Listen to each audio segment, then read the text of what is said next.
Hey, what's going on, everybody? This is your girl Ty. Today is Monday, July 20th, and this is the weekend's news. As expected, Juice WRLD's posthumous album, Legends Never Die, has come in at the #1 position for this week's Billboard 200, and it has locked in the biggest one-week sales for any album so far in 2020. But the album actually exceeded what was expected of it. It's moved an equivalent of 497,000 units, where it was originally predicted to move somewhere between 400,000 and 440,000. This also gives Juice WRLD the 4th largest streaming numbers in 1 week for any album ever.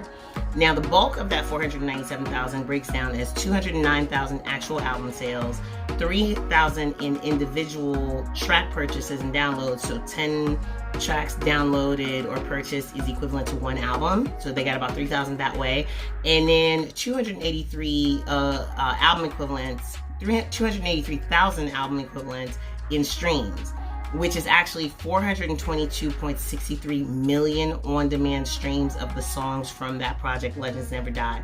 Meanwhile, in the wake of the release, Travis Barker has revealed that his band Blink-182 collaborated on some music with Juice WRLD. He didn't specify it was just one song or a full project, but he did say that it would be released soon as a Blink-182 project and also as a project by producer Andrew Watt.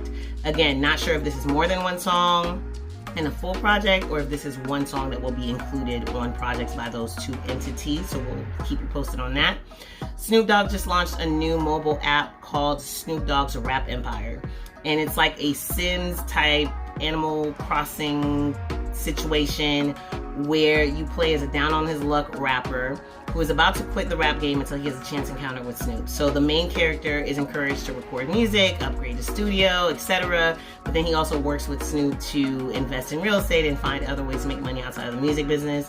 The game, Snoop Dogg's Rap Empire, is the latest offering from Snoop's company, Digital Dog, which has released, I think, 3 previous apps, including something in partnership with Ice Cube's Big 3 basketball league. So kudos to Snoop on that. Speaking of diversifying your music money, Alicia Keys has produced a new dance comedy film for Netflix. The movie is called Work It, and it is about a high school senior who has to win a dance competition in order to lock in her college admission.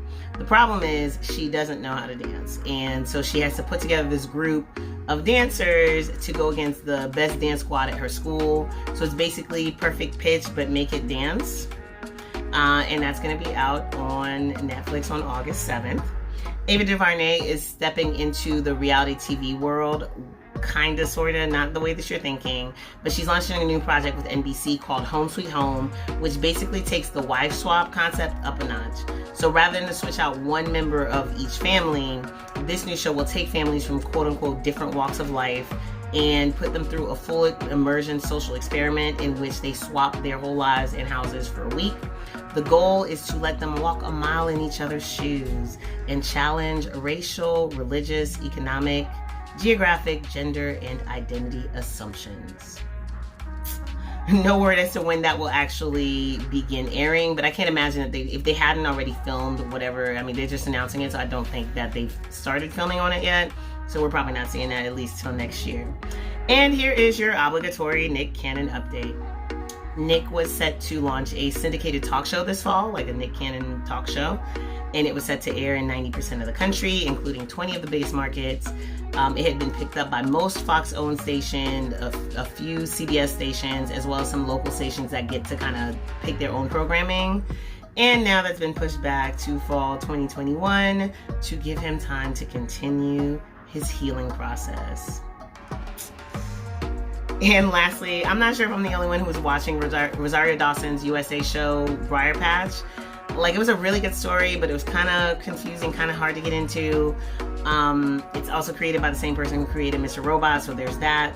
In any case, Briar Patch has been canceled after 1 season, but the showrunner, Andrew Greenwald, issued a statement via Instagram that basically insinuated that the show could come back if enough people show interest in it by streaming it through On Demand. So it's out there, it's on Demand, it's called Briar Patch, all one word, and it's kind of Western based. It's one of those, like, Rosario Dawson's character is a FBI agent, or something in that vein.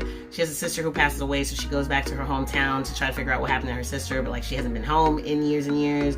The hometown is some small town in Texas. It gives me Tarantino-esque vibes, but minus the racism, I would check it out. Y'all should check it out. It's on USA On Demand, I think, and maybe, maybe on one of these streaming services. And maybe we can bring it back. You never know. That's going to do it for me today. You guys make sure you like, comment, share, and come back tomorrow for today's news.